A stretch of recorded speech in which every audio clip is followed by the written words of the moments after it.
Ciao a tutti, sono Marco Checchetto, anche se so che in America molti di voi mi conoscono come Cecchetto, è lo stesso, non ha importanza, chiamatemi come volete.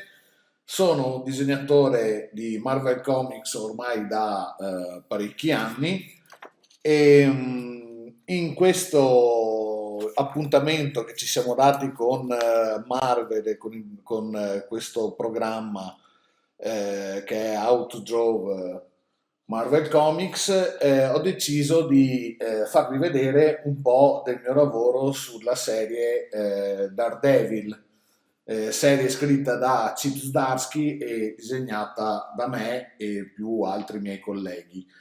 Allora, iniziamo con il dire con che programma lavoro di solito. Allora, io lavoro quasi completamente in digitale, a parte per quanto riguarda le copertine, e utilizzo una Cintiq 24 pollici HD con un iMac e come programma per lo più uso Photoshop. Perché uso il digitale? Uso il digitale perché mi permette di disegnare più velocemente, di poter correggere spesso molti errori che vengono fatti durante la stesura dei bozzetti o dei personaggi, magari si fa un braccio un po' troppo grande o si sbaglia una proporzione e immediatamente con il digitale si fa una correzione senza magari, senza magari cancellare tutto il personaggio, ma ehm, lavorando soltanto sul rimpicciolimento dell'immagine o della parte che è stata disegnata in modo errato. Allora, molti miei colleghi utilizzano questo sistema di manichini per impostare i personaggi. Io di solito ho un approccio un po' più istintivo, nel senso non sto a disegnare proprio l'intero manichino, ma mi piace già impostare i volumi e le parti anatomiche. Come in questo caso, ad esempio, facciamo un piccolo bozzetto, vi farò vedere un po' di bozzetti dei personaggi e poi magari andiamo a rifinirne qualcuno un po' meglio. Cosa dire intanto? Che come dicevo prima, che in questo momento sto lavorando sulla serie Daredevil.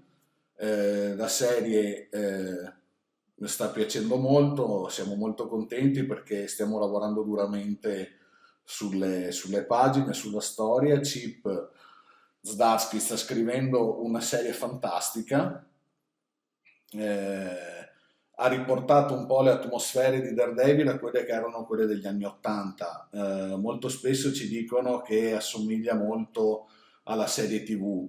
In realtà è perché sia la serie TV che il nostro fumetto si basa la serie degli anni Ottanta scritta da Frank Miller, Annocenti e tutti questi grandi autori del passato.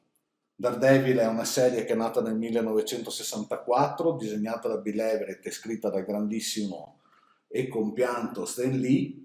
Ehm, le mie storie preferite del cornetto sono sicuramente quelle ambientate nel periodo, appunto, come dicevo prima, degli anni Ottanta, scritte da Frank Miller e disegnate da quello che è tuttora il mio disegnatore preferito in assoluto, che adoro, che è stato importante per me, per la mia crescita professionale, che è il grandissimo John Romita Jr. Ehm, John per me è la personificazione vivente del più grande artista di tutti i tempi. Io ho cominciato ad appassionarmi al fumetto scoprendo una sua storia di Spider-Man. Secondo me la famiglia Romita è l'incarnazione del ragnetto, e dopodiché, innamoratomi del suo tratto, l'ho seguito un po' ovunque. E il suo periodo su Daredevil è stato fenomenale. Ho amato tantissimo la sua miniserie scritta sempre da Frank Miller, Man Without Fear, in cui John ha dato un'interpretazione molto particolare ad Electra, ad esempio. Electra in quella fantastica miniserie è fantastica perché è disegnata con dei capelli enormi, ricci, molto anni 80, e mi sono innamorato subito di lei in quell'occasione più che non nelle storie disegnate da Frank Miller. Quindi quando mi è stato chiesto di entrare a far parte dello staff di Daredevil da CB Cebulski, la prima cosa a cui ho pensato è stata di dare l'aspetto ai personaggi che avevano proprio durante quegli anni. E quindi ho voluto disegnare Electra con gli stessi capelli a cui aveva dato questo taglio particolare John Romita Jr. Per cui con questi super capelli mega vaporosi che sembra quasi Medusa più che l'Electra che conosciamo con i suoi capelli molto lisci e con la bandana sul capo. Per cui mi sono ritrovato a disegnare questo fantastico personaggio che ha riscosso anche abbastanza successo con questa sua versione con questi capelli incredibilmente vaporosi. Electra adesso è sulla bocca di tutti perché se avete letto il numero 25 che è appena uscito in tutti i comic shop, ehm, ha un po' preso il posto di Matt.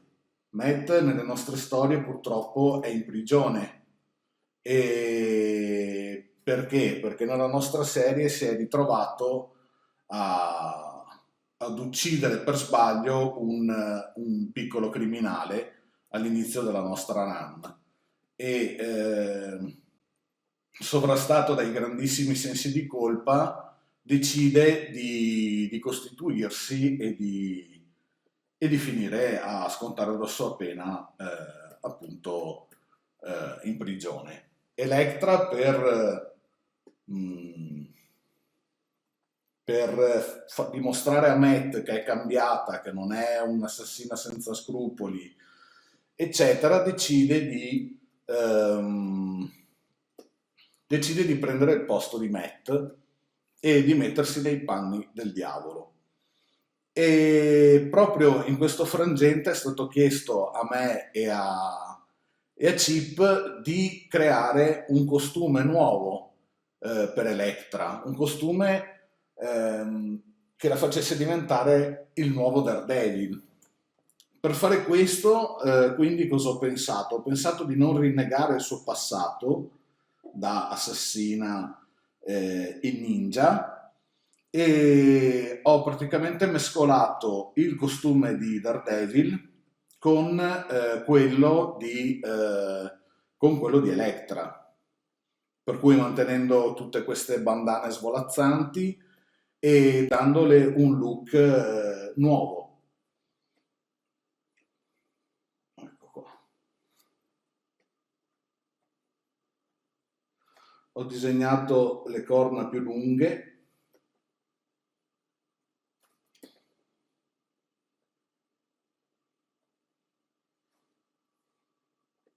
Impiccioniamo un po'. Ecco qua.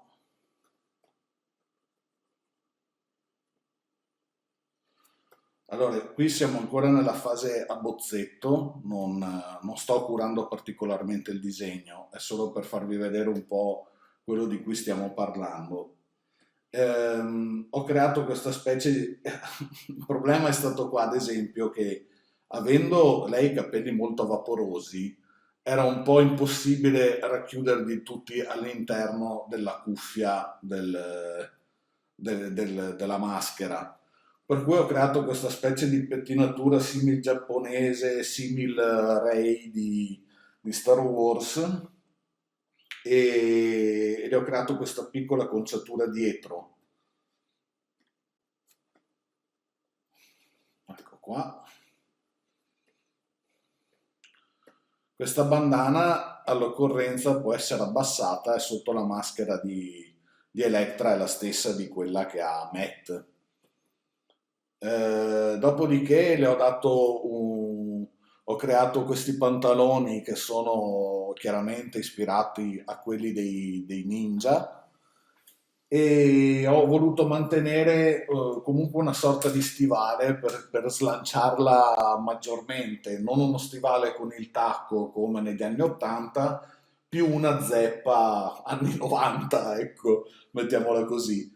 Ehm, Quando Chip ha visto il costume è rimasto molto contento, io pensavo di aver disegnato una cosa un po' strana, invece sia ai miei editor che sono Devin Lewis e Danny Kazem e a Chip appunto abbiamo deciso che forse questo costume avrebbe potuto funzionare.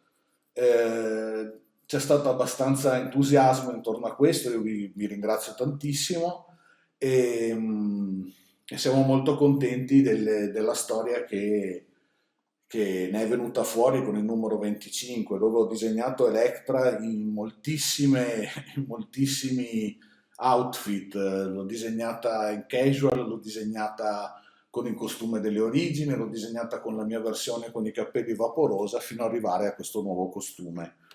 Nei prossimi numeri la vedremo in azione, la vedremo più in azione, vedremo anche ehm,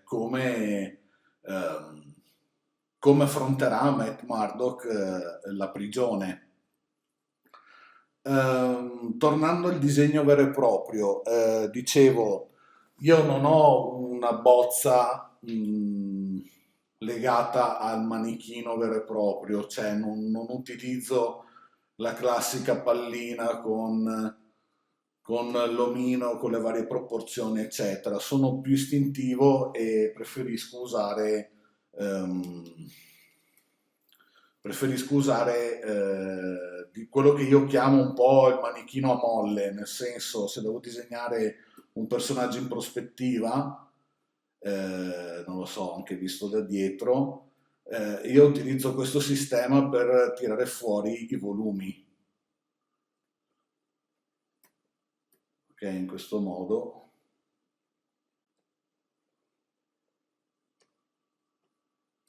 ecco qua.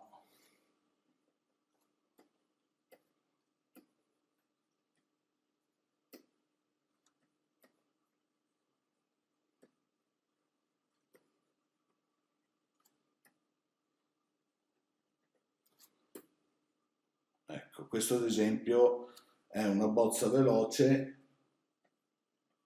delle mie.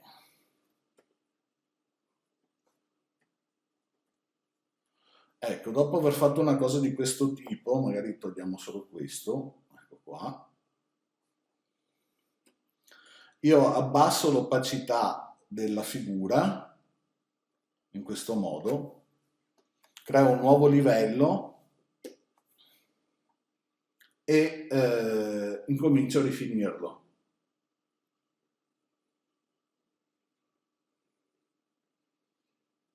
cercando di tirare fuori un po' alla volta i vari particolari. Ecco qua.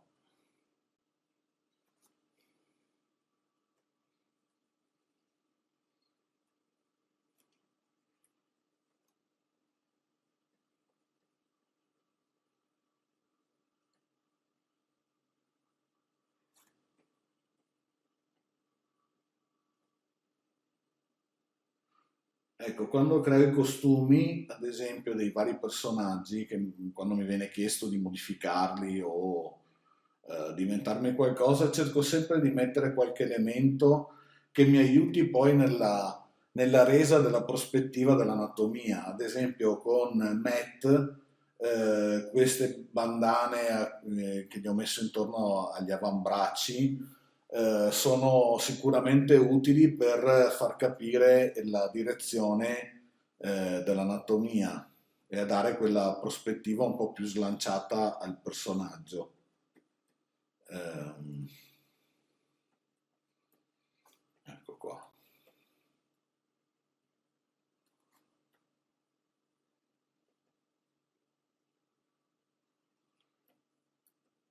Ecco, a volte i passaggi sono più veloci, altre volte più lenti, poi dipende appunto dalla difficoltà della cosa che si sceglie.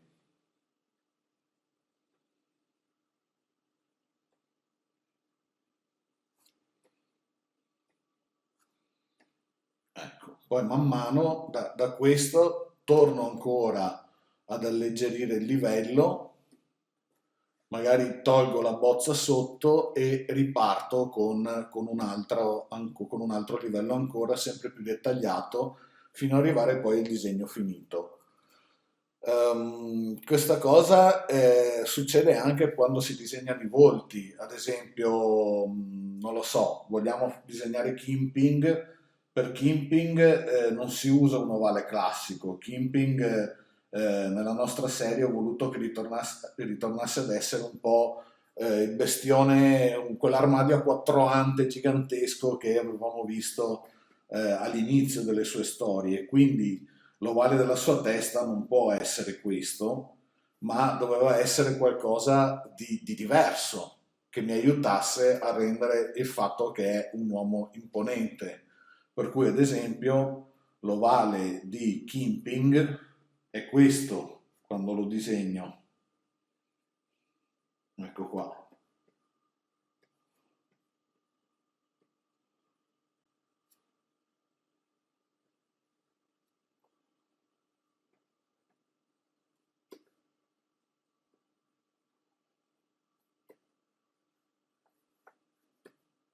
Ecco, ormai più delle volte l'ovale non lo faccio neanche più, ma parto direttamente con la figura.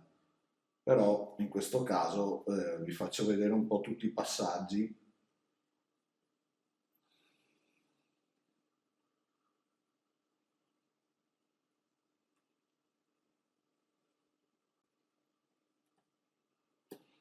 Ecco qua.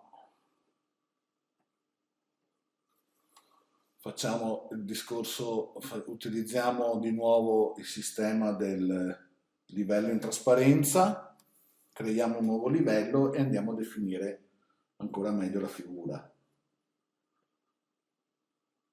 Ecco, come vedete io non cambio spesso i pennelli. Il pennello è un normalissimo pennello da matita che trovate di default in qualsiasi programma, sia Photoshop che in Clip Studio o qualsiasi cosa voi usiate, Procreate, eccetera. E i pennelli di solito li cambio quando realizzo la fase di inchiostrazione, perché ci sono più effetti da utilizzare, pennelli sfumati, pennelli che possono servirmi per disegnare il fumo o altri effetti speciali.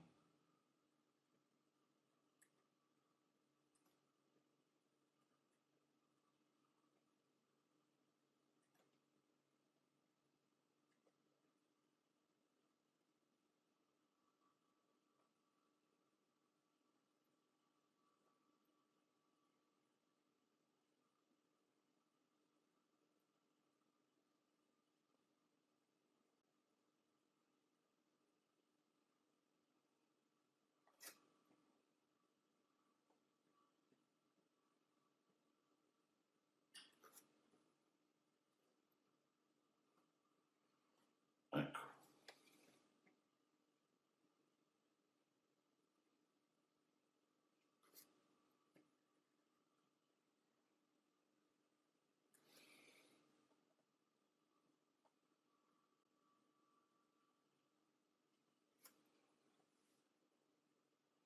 Devo ancora disegnare sulla serie il famoso foulard con il diamante di Kimping. Bisogna che lo lo infili in qualche numero futuro. Ecco, vediamo, facciamo uno sguardo un po' più truce.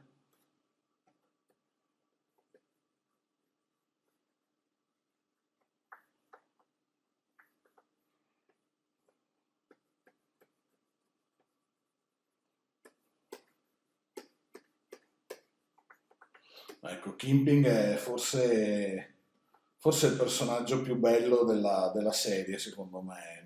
Ogni volta che lo disegno vado in brodo di giuggiole perché è uno dei miei cattivi preferiti della Marvel, insieme chiaramente a Green Goblin o poi vabbè, io ho una passione sfrenata per il Doctor Doom, però nella serie come Daredevil, Doctor Doom forse non ci sta proprio benissimo. Chissà che magari non capiti una storia con lui. Comunque, vedete, ecco, possiamo togliere i livelli, vedete da dove sono partito, da questa forma un po' a pera allargata e siamo arrivati poi a un bozzetto un po' più definitivo. Questo poi è il tipo di bozza che mi porta poi all'inchiostrazione. Ehm, Cos'altro vi posso dire riguardo al mio metodo di lavoro? Sì, perché uso la matita rossa? In realtà è solo un vezzo, cioè non è importante che voi utilizziate una matita colorata, cioè funzionerebbe tranquillamente anche con il nero, poi trasformato in grigio. Con il rosso, con il blu, diciamo che potreste fare a meno di cancellare il tratto e, e mandarlo anche in stampa, perché il blu non viene preso dalla stampa. Facciamo un po' di spazio.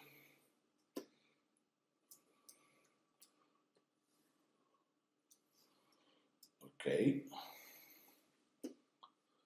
Ehm, allora, proviamo a magari a definirne qualcuno. Eh, Facciamo un Met.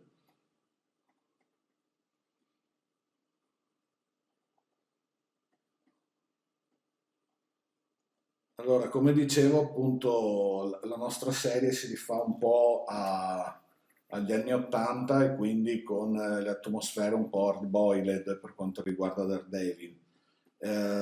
Sono sicuramente il tipo di storie che io preferisco. Mi piace disegnare personaggi cupi, personaggi tristi. Ogni volta che Chip mi fa disegnare Matt su un cornicione, io vado a nozze, mi diverto un sacco. Non è capitato spessissimo perché Chip alla fine della fiera Daredevil non è che l'abbia mostrato molto, però credo sia anche un po' la forza della serie questa, c'è una specie di attesa per vederlo finalmente prendere in consegna il suo destino, cioè quello di essere veramente il protettore di Hell's Kitchen. Noi siamo partiti veramente malissimo con il personaggio, l'abbiamo affossato in un problema bello enorme già dal primo numero. Ehm, Adesso diciamo che la situazione è addirittura peggiorata. Però le storie che sta scrivendo Chip sono fantastiche, vi assicuro, io, vabbè, sono il disegnatore della serie, però è sicuramente una di quei fumetti, di quei comics che avrei preferito leggere e non disegnare. Una serie che avrei atteso tutti i mesi. Ehm, è proprio quel tipo di storia che prediligo. Ehm,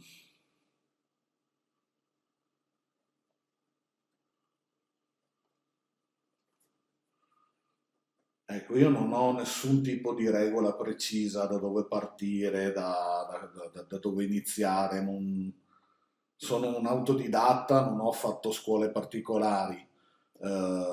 quando ero piccolo, appunto, sono stato folgorato da questo fumetto di Spider-Man e avevo 7-8 anni circa e il mio desiderio è sempre stato quello di riuscire a disegnare Spider-Man e diventare un disegnatore di Spider-Man, o comunque in generale dei personaggi della Marvel. Per cui prima di tutto io sono un grandissimo, grandissimo fan della Marvel Comics. Essere poi riuscito ad arrivare qui è ancora incredibile per me. Cioè, quando CB mi ha chiesto di lavorare sulla serie di Daredevil, mi ha chiesto, è stata una semplicissima mail con scritto Marco, ti piace Daredevil? E io ho risposto, cavolo, sì, ed è partito tutto molto semplicemente, non c'è dietro chissà che programmazione o cosa particolare. Mm. Per cui dicevo appunto, è tutto partito da una storia di Spider-Man, mi sono innamorato del personaggio, ho iniziato a disegnarlo di continuo, dalla mattina alla sera, dalla sera alla mattina i miei amici andavano in discoteca, andavano a giocare a calcio, e io invece rimanevo in casa a disegnare. Disegnavo, non facevo altro e volevo diventare un disegnatore della Marvel. Avevo 7 anni, beata innocenza, 8 anni. E,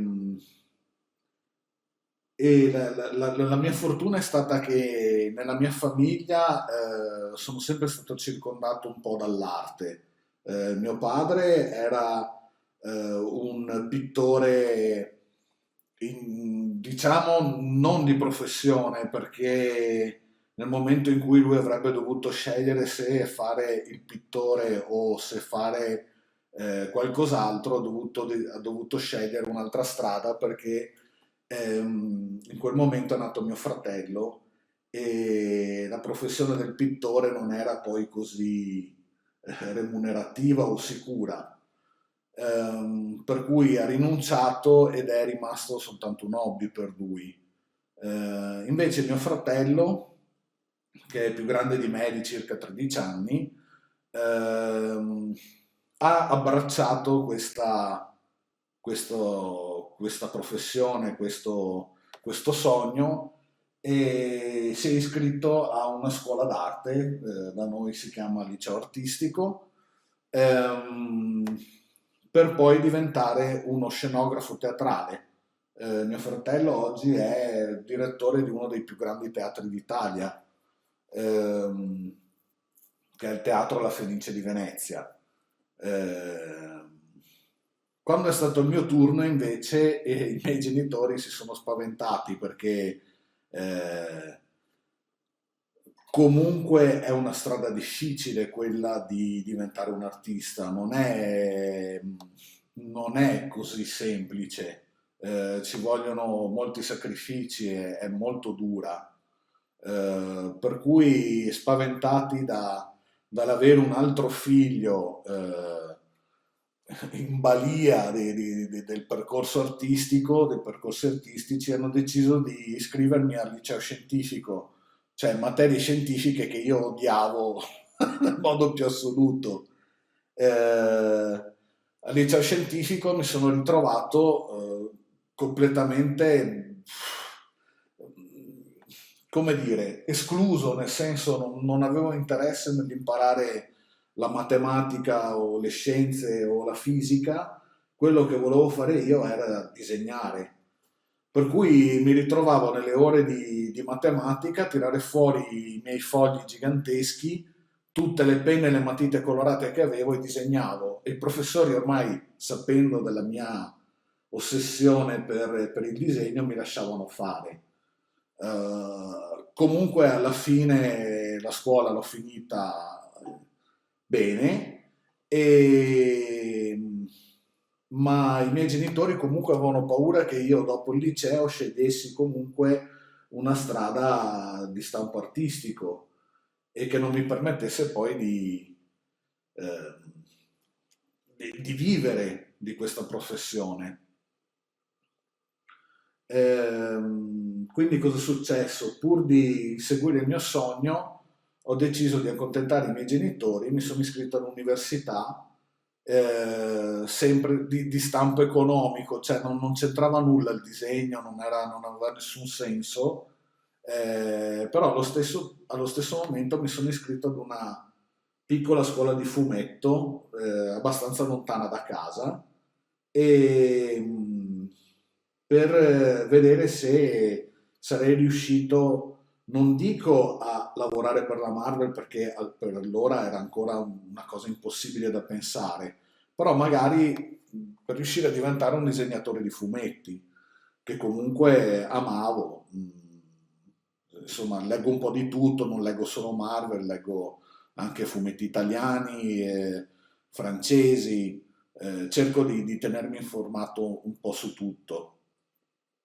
Per cui mi sono ritrovato a frequentare sia l'università che questa scuola e facevo degli orari assurdi per riuscire a coniugare le due cose.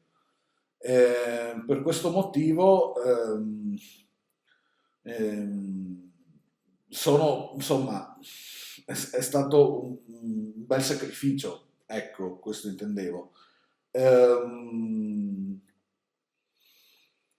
Quando ho capito che sarei riuscito a vivere facendo fumetti, ho deciso di abbandonare l'università.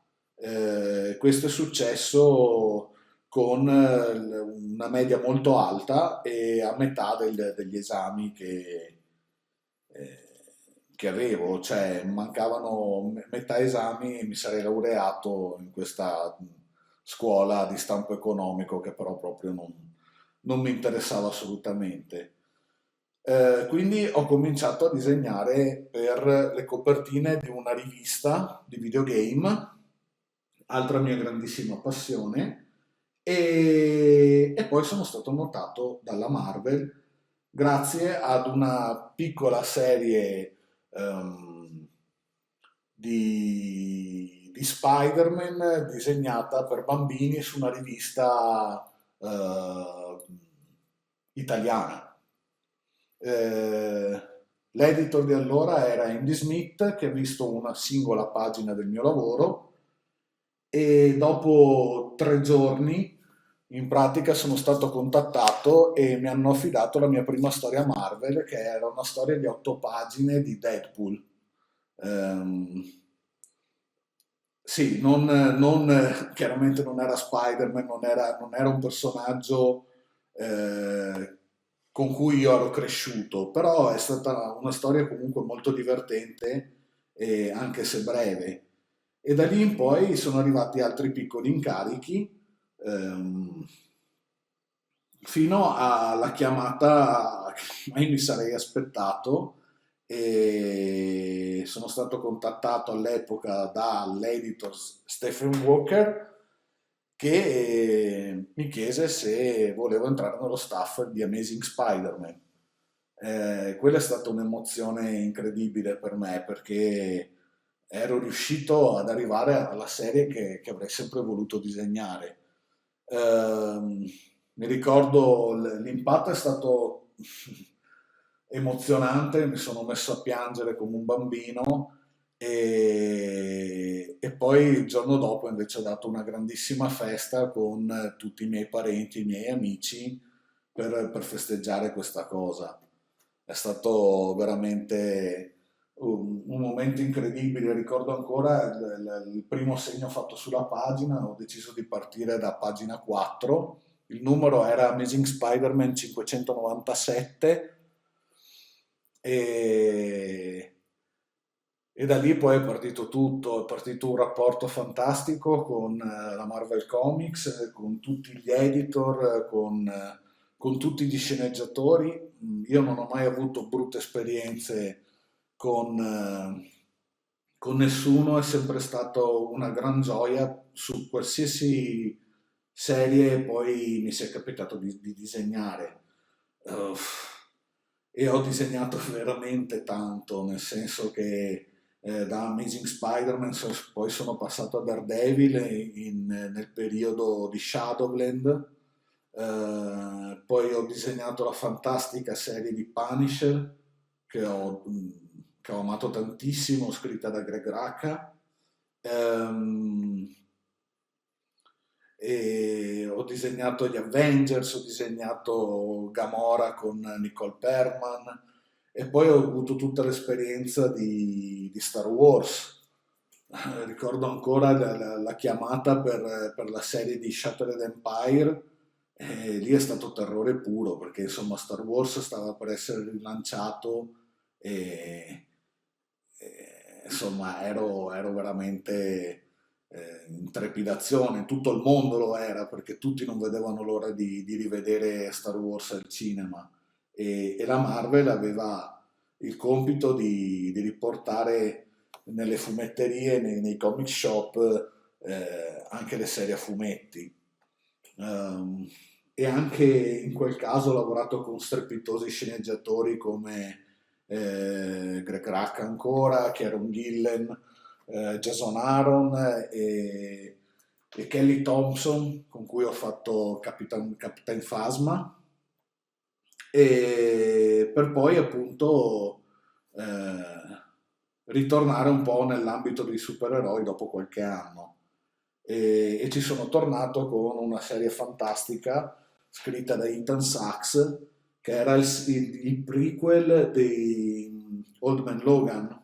E ho disegnato appunto Old Man Hawkeye, serie fantastica perché al tempo la Marvel mi disse che avevo carta bianca per creare tutto quello che volevo, sia per quanto riguarda gli ambienti che per quanto riguarda tutto lo studio dei personaggi. Uno dei miei personaggi preferiti di quella serie è sicuramente Bullseye. Ethan ha scritto una fantastica serie ed è stato molto divertente. L'unica cosa che mi è dispiaciuta un po' è stato non poterla finire perché appunto arrivato al numero 10 è arrivata la chiamata per disegnare Daredevil e Daredevil è insieme a Punisher e a Spider-Man sicuramente uno fra i miei personaggi preferiti della casa editrice. E sicuramente non volevo perdere l'occasione di disegnare questo personaggio e soprattutto di potergli dare l'impronta che oggi ha. Ecco.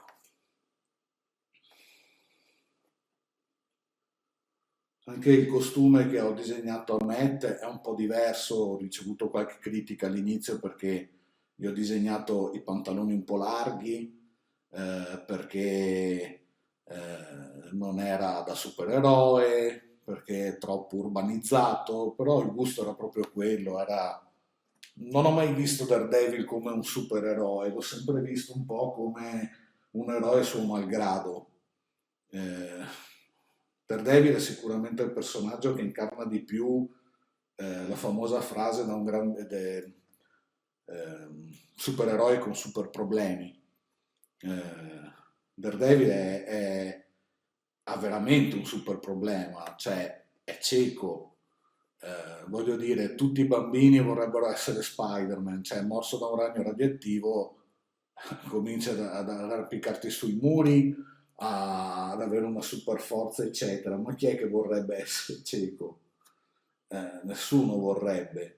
Per cui Daredevil è sempre stato un po' un supereroe veramente al limite e questa sua debolezza è anche la sua più grande forza. Lo amo proprio per questo.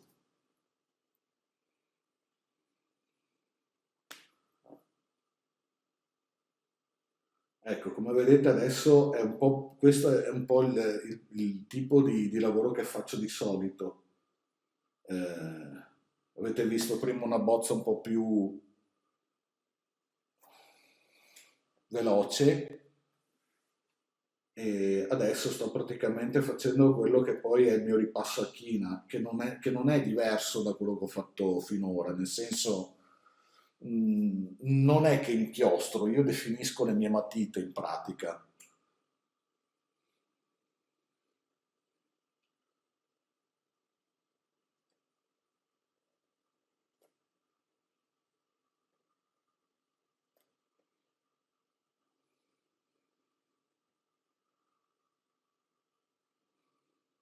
ecco, per darvi dei consigli, magari se c'è qualche aspirante disegnatore che sta guardando questo video, ehm, uno dei consigli che vi posso dare è sicuramente quello, chiaramente, di disegnare tantissimo e di leggere tanti fumetti, quello è la base per cominciare a fare questo lavoro e non è così assurdo. Mi è capitato di fare qualche lezione da insegnante nelle scuole di fumetto e c'erano persone che mi dicevano che volevano fare i fumetti ma che non ne leggevano.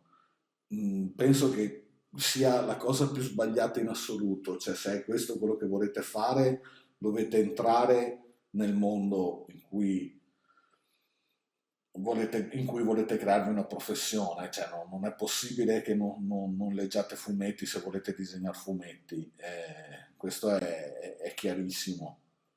Per cui leggete tanto e disegnate tantissimo. Per aiutarvi per i corpi in movimento, ehm, per disegnare personaggi che fanno azioni particolari, anche un po' strane, il mio consiglio è di prendere delle foto di sportivi in azione, che può essere un giocatore di football, di calcio, un pugile, e cercare di ricavare all'interno della foto il suo scheletro. È un modo un po' per cercare di memorizzare e di vedere i limiti dell'anatomia umana. E poi a forza di esercizio, a forza di disegnare in continuazione, riuscirete a trovare la vostra via per creare i vostri manichini. Come vedete, il mio non è un manichino normale, cioè è molto istintivo.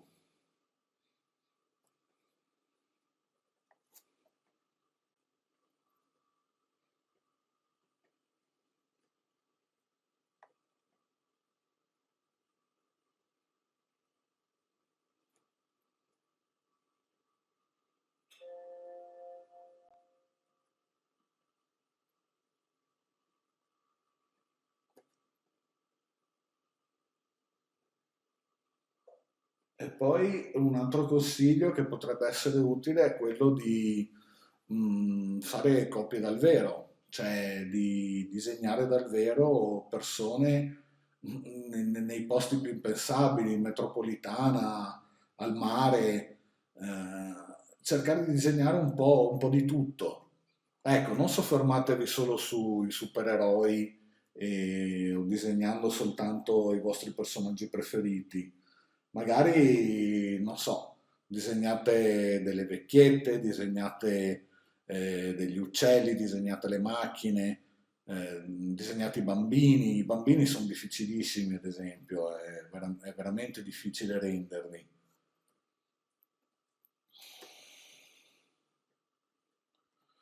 E facendo tutti questo tipo di esercizi poi verranno fuori un po' tutti i vostri stratagemmi, i vostri trucchi verranno fuori da soli.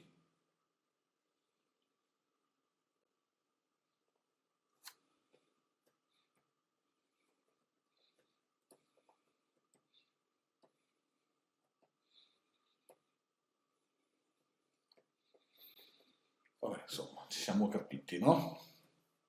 Tiriamo via, cioè, tiriamo via questo.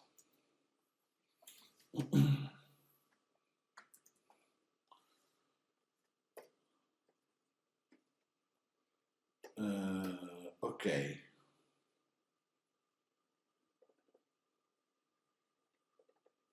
ecco, come vedete io non uso lazzi o cose particolari, ma praticamente è come se continuassi a disegnare a matita.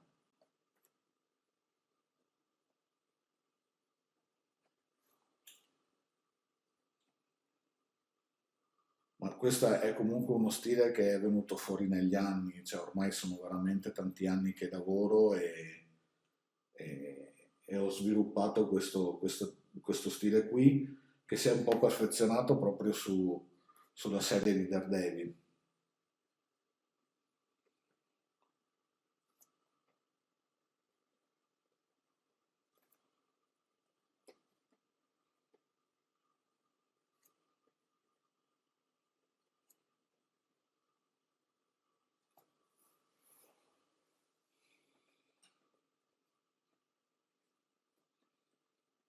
Ecco, poi io, ad esempio, la doppia D, che è praticamente impossibile da rendere sempre bella, perché insomma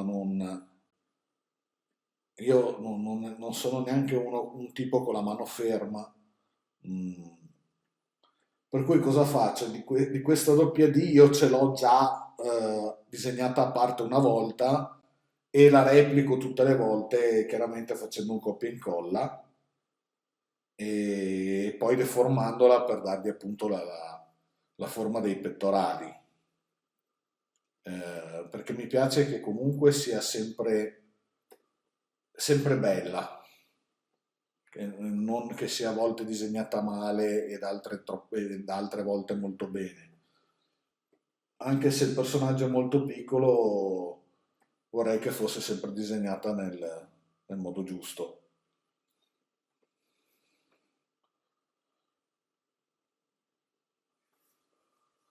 Ecco, facciamo una cosa di questo tipo.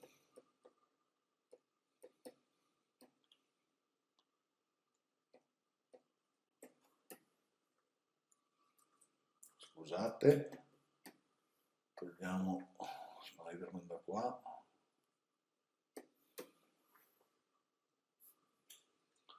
Ecco qui.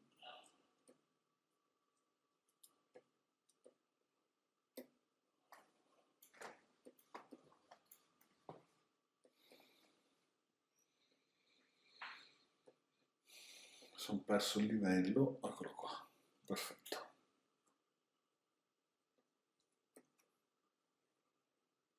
Ecco, non coloro spesso, cerco di colorare quasi sempre le mie copertine.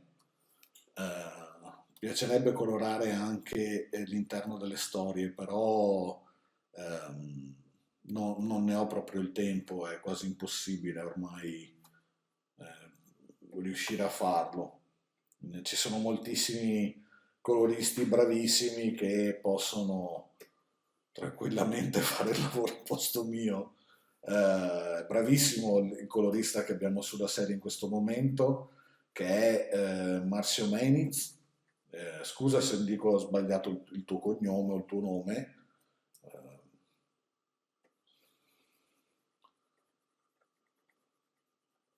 è il nuovo colorista della nostra serie di Daredevil.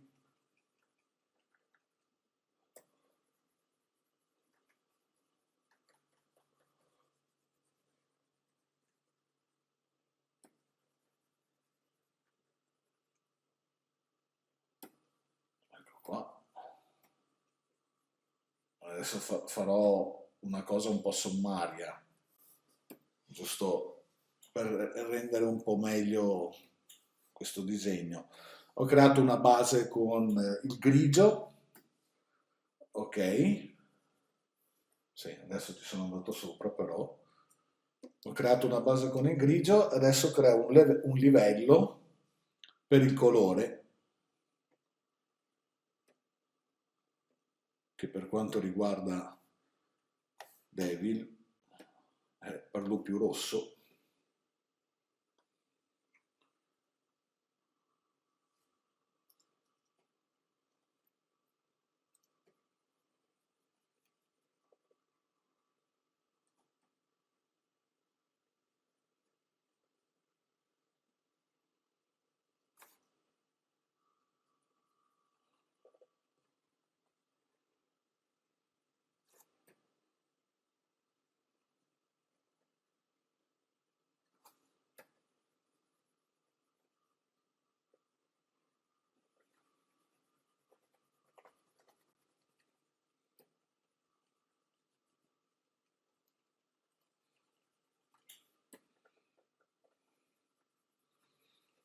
Ecco qua.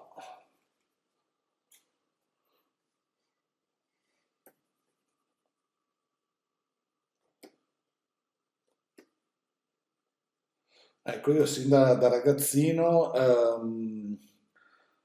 ho sempre cercato di colorare, poi alla fine, insomma, io dico sempre che me la cavo, non è che mi sento un gran colorista, però ho sempre letto i fumetti Marvel colorati e quindi quando li replicavo dovevano essere colorati per forza. creavo proprio, usavo la spillatrice per cucire i fogli piegati a metà. Cioè io ricreavo proprio i comic book con tanto di tamburino, con il prezzo, con il marchio dell'editore e mi divertivo così, per cui dovevano essere per forza colori e non ho mai mollato questo aspetto. Ecco, adesso abbiamo fatto una base di colore e possiamo cominciare magari anche a fare qualche ombra più scura. Vedete, in questo caso cambio i pennelli perché mi serve qualcosa che lo renda un po' più pittorico.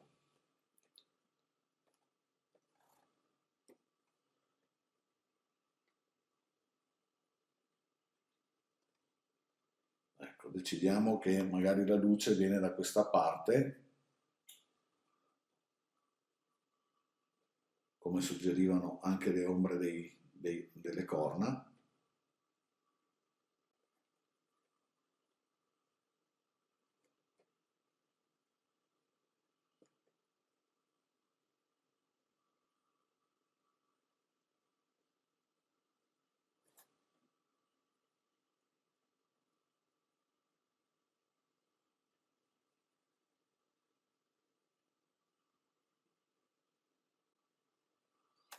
Qua.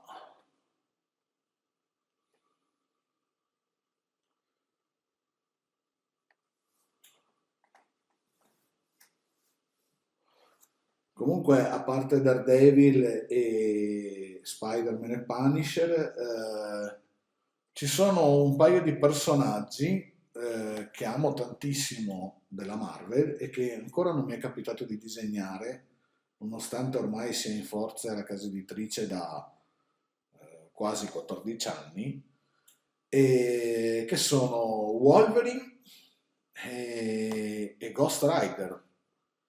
Ho una passione per Ghost Rider, nonostante non abbia letto moltissime avventure del personaggio, però sono appassionato di Ghost Rider perché io sono un biker, ho la moto che amo molto, è bellissima, e, e quindi mi piacerebbe disegnare qualche storia di Ghost Rider, però appunto con la sua moto, la versione, non so, Johnny Blaze, magari. E chissà che non succeda prima o poi.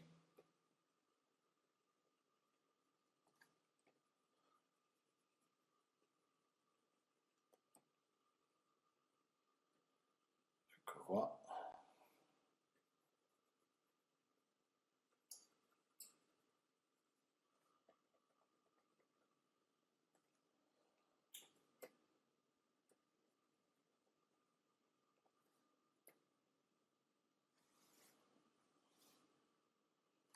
Come vedete le ombre riescono a tirare fuori il personaggio. Le ombre poi sono sempre stato il mio problema da ragazzino, ma come vi dicevo, mio fratello aveva già fatto una scuola d'arte e in pratica io me ne stavo in cucina a disegnare mentre mia madre cucinava o faceva le faccende, eccetera, e mio fratello passava da dietro, guardava quello che facevo, imprecava, nel senso, cioè mi diceva un po' di parolacce, mi diceva questa roba fa schifo e mi prendeva il foglio e diceva butta via tutto, rifai da capo. E io sono un po' cresciuto così per quanto riguarda il disegno. È un po' un metodo alla Sparta, cioè sono cresciuto un po' duramente, però mi è servito, cioè tutti quei disegni presi, buttati via o rifatti da capo, mi hanno permesso di diventare un po' sempre più sicuro su quello che facevo. Oh, guarda, qua mi stavo dimenticando il, le cuciture che ho messo io.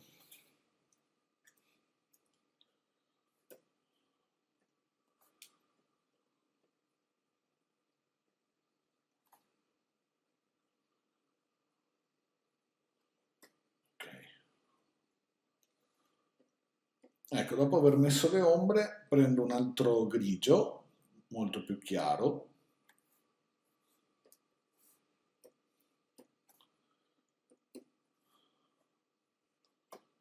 sempre con un pennello morbido.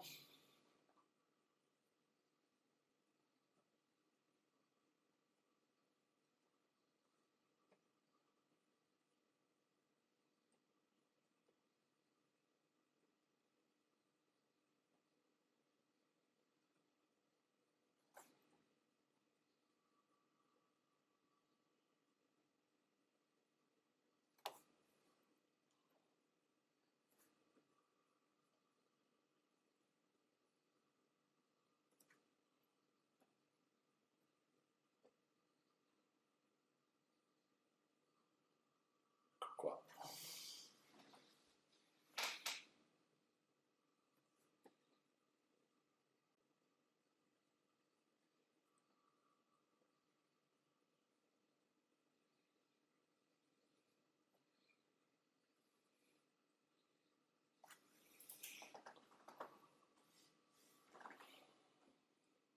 Ecco, poi non è che vi verrà sempre tutto, anche quando sarete super professionisti, non è detto che vi verrà sempre tutto benissimo. Ci sono cose, ad esempio, che sono difficili da disegnare e che costano molta fatica. Io, ad esempio, impazzisco per le scene di folla, le scene di folla non le sopporto e Chip me ne scrive sempre tantissime.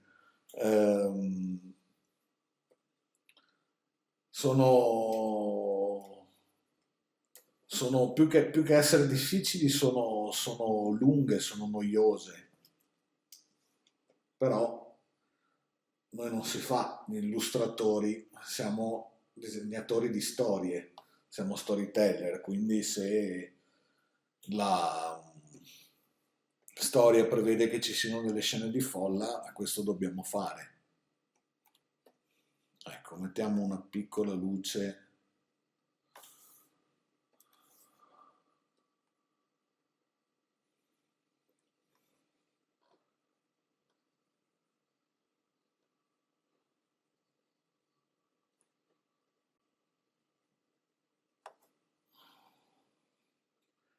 Ehm, sì, appunto, dicevo appunto che siamo storyteller, dobbiamo raccontare le storie e fare questo tipo di lavoro qui, come dicevo, è dura, richiede del sacrificio perché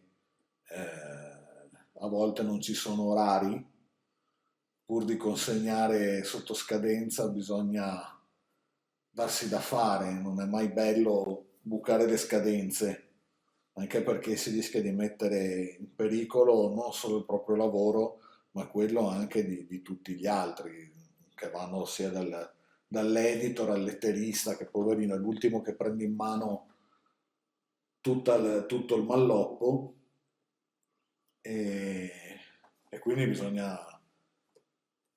bisogna imparare ad essere molto precisi e puntuali.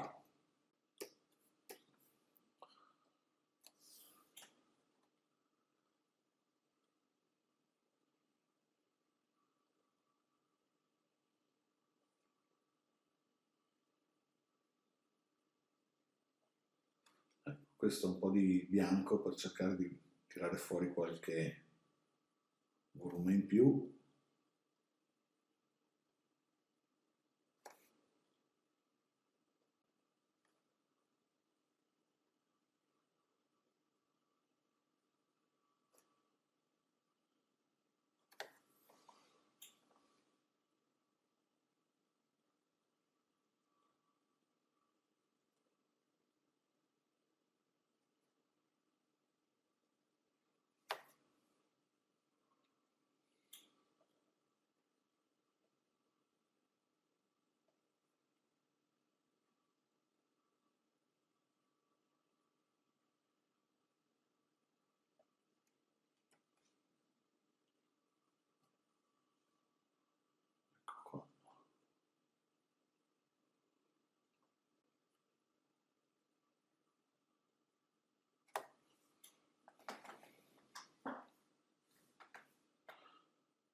Ecco, Daredevil non è un personaggio particolarmente difficile da disegnare, ce ne sono certi sicuramente peggiori.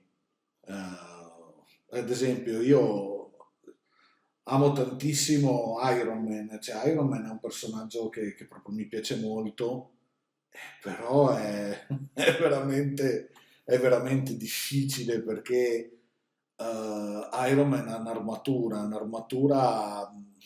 sai, se qui disegni una piega del vestito in un modo invece che in un altro non dà fastidio. Però un'armatura in cui c'è una spallina più grande e una più piccola invece, sai, disturba un po', per cui bisogna spendere veramente tanto tempo nel cercare di renderla il più realistica possibile, soprattutto poi in questi ultimi anni con l'armatura che ha molte parti tecnologiche particolari. Negli anni 60 era sicuramente più semplice disegnarlo che non adesso.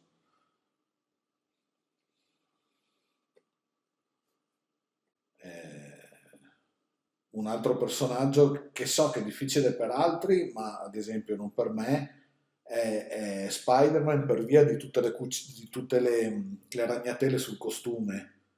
In realtà le ragnatele sul costume hanno una logica, cioè hanno una direzione e,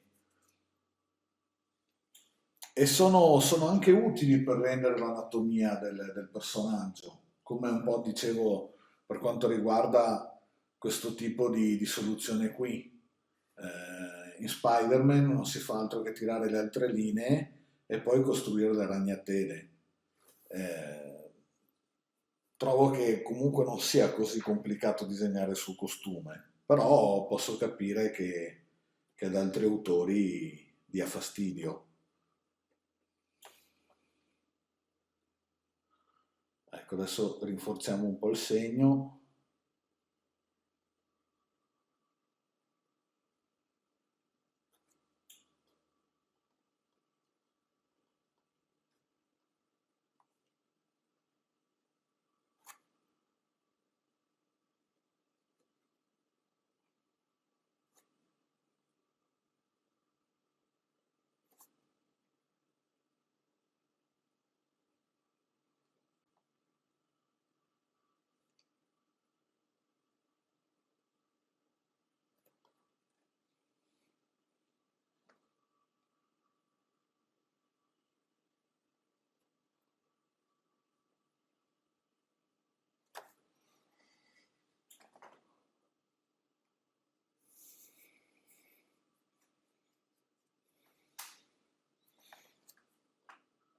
Comunque allenandovi a disegnare l'anatomia, riuscirete poi a memorizzarle appunto a memorizzarla e a disegnarla di volta in volta.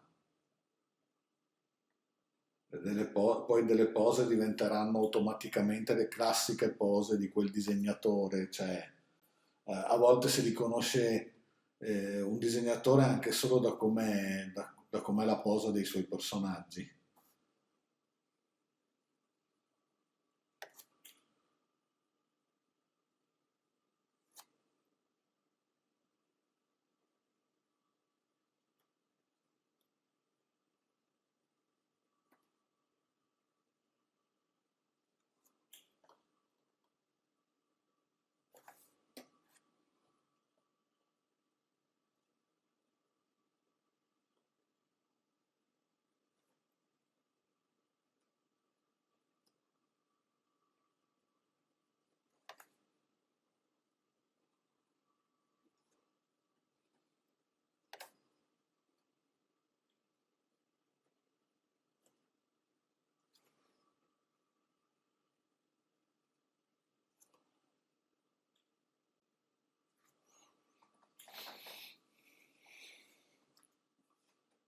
Una domanda che mi viene fatta spesso è anche quanto tempo ci vuole.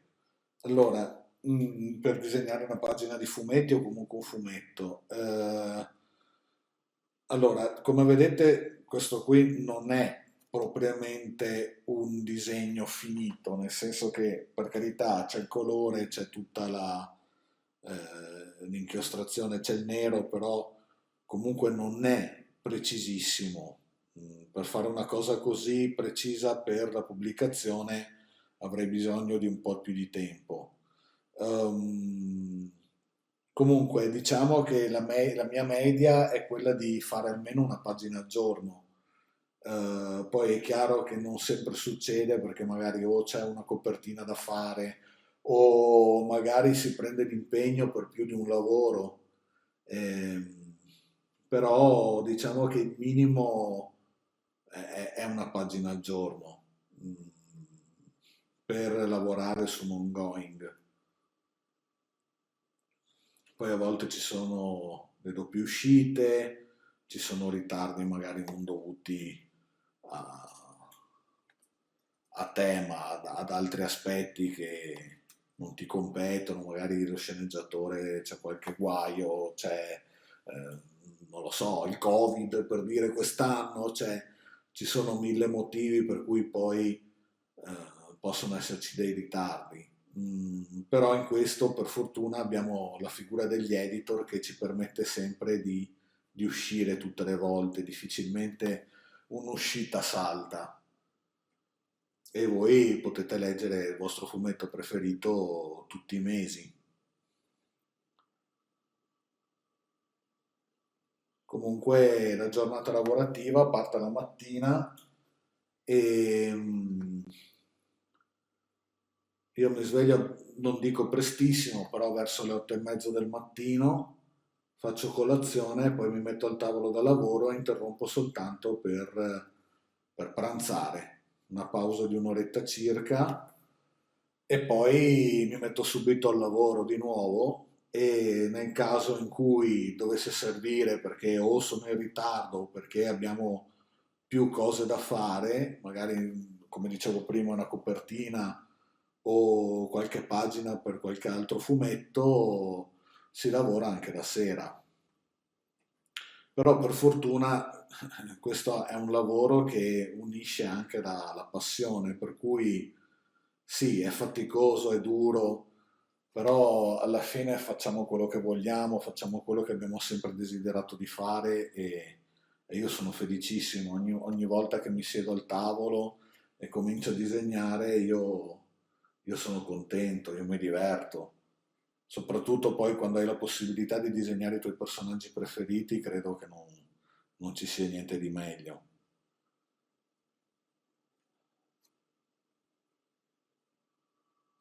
Diventa un po' più difficile se magari non hai feeling con il personaggio che ti capita.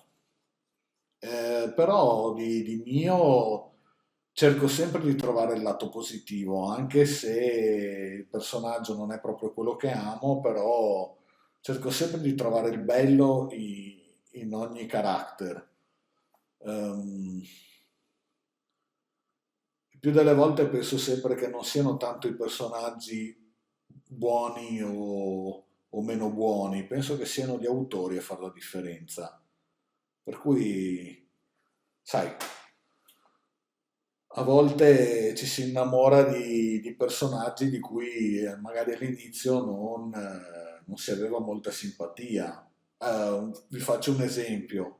Io non sono mai stato un amante degli Avengers. Ho sempre preferito gli eroi urbani.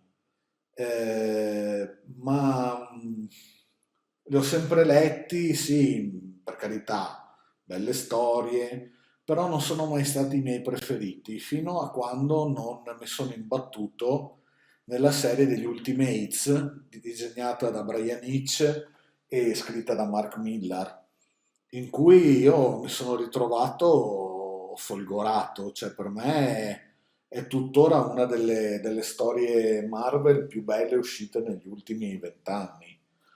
Ehm, Lì mi sono innamorato di tutte queste versioni dei personaggi che avevo già letto, che stavo leggendo, ma che però non avevano, cioè che nella serie di Ultimates però hanno avuto uno spessore ancora più grande, secondo me.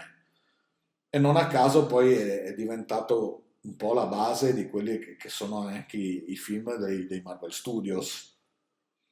Assomigliano molto alla versione Ultimates di Mark e di Brian.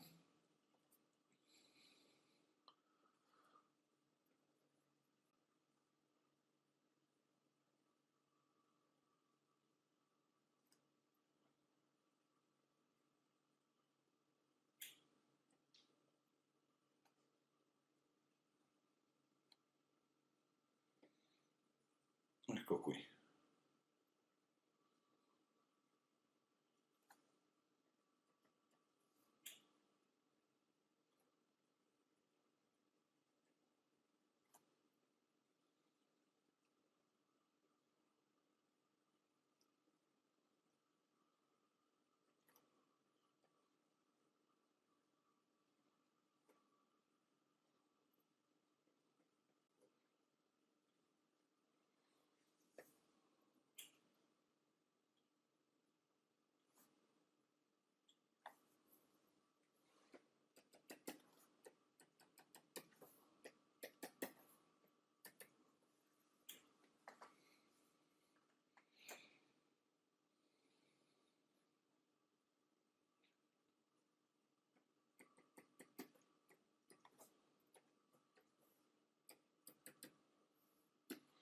Ecco, un'altra cosa particolare delle mie tavole che io riempio sempre di questa sporcizia e tutti i personaggi di sfondi, perché mi piace l'idea che anche lo sfondo abbia vita e che sia sempre in movimento, per cui mi piace sporcarli poi i disegni. Ecco qui, facciamo un ultimo tocco. Un pennello.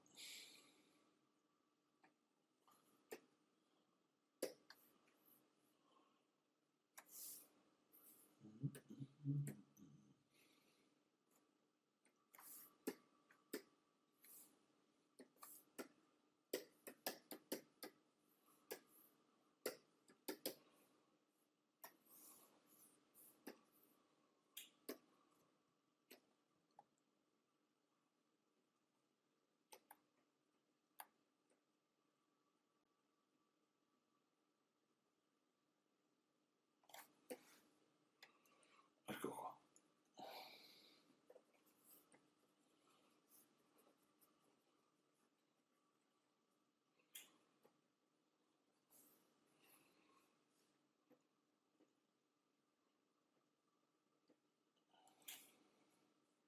Ecco qui, come vedete questi sono più o meno i tipi di numero di livelli che uso di solito, poi chiaramente quando è una copertina diventano molti di più, però vedete questo è il colore che abbiamo messo prima, un bel piatto, se volete farlo più brillante basta soltanto giocare con i livelli, ecco qua,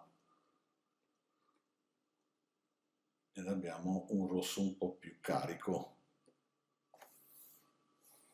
ecco.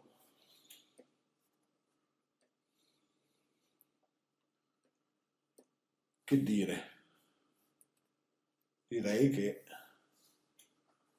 ci siamo.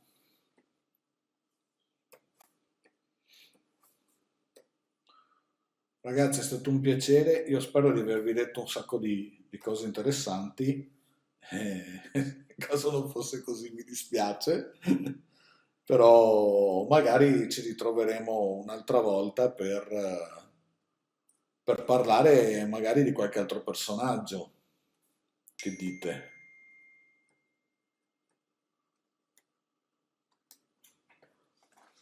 Io vi ringrazio tantissimo, è stato bello stare con voi. Ringrazio molto Marvel Comics per la vita che mi sta dando, per tutti i fumetti meravigliosi che mi sta permettendo di disegnare. Ringrazio tutti i grandissimi autori che sono venuti prima di me e che mi hanno fatto sognare da bambino e che mi permettono di sognare tuttora.